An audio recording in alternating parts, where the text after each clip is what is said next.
আর যারা এইভাবে বেস্টের টিকিট দিতে চায় এদের সঙ্গে ভিতরে ভিতরে একটা সম্পর্ক আছে, যেটা ৮৬ সালেও ছিল, যেটা ৯৬ সালেও ছিল।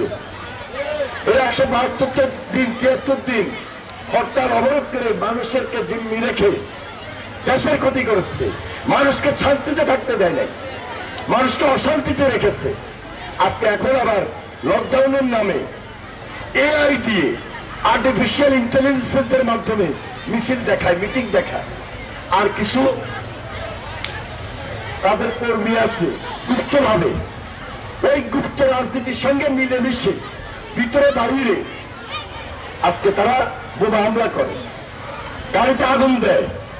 ঢাকায় এনসিপি একটা নতুন রাজনৈতিক দল তাদের অফিসের সামনে হাতে হাতে একজনকে গ্রেপ্তার করছে। গ্রেপ্তার করার পর দেখে যে এইটা শিবির করে। ঘটনা কি? গভীর ষড়যন্ত্র, গভীর ষড়যন্ত্র দেশের বিরুদ্ধে।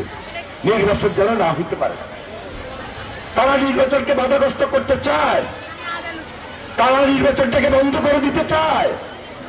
কারণ তারা জানে তাদের কাছে পরিসংখ্যান আছে, হিসাব আছে। নির্বাচন হলে গণমানুষের দল আসবে, নির্বাচন হলে বিএনপি আসবে, নির্বাচন হলে জিয়ার দল আসবে, নির্বাচন হলে খালেদা জিয়া আসবে, নির্বাচন হলে তারেক জিয়া আসবে, নির্বাচন হলে তারেক শীষ আসবে, নির্বাচন হলে রানী চৌধুরী আসবে। আমার একটা স্মার্ট সিদ্ধান্তে 25% গ্যাসের খরচ কমেছে। ভাবছেন কিভাবে?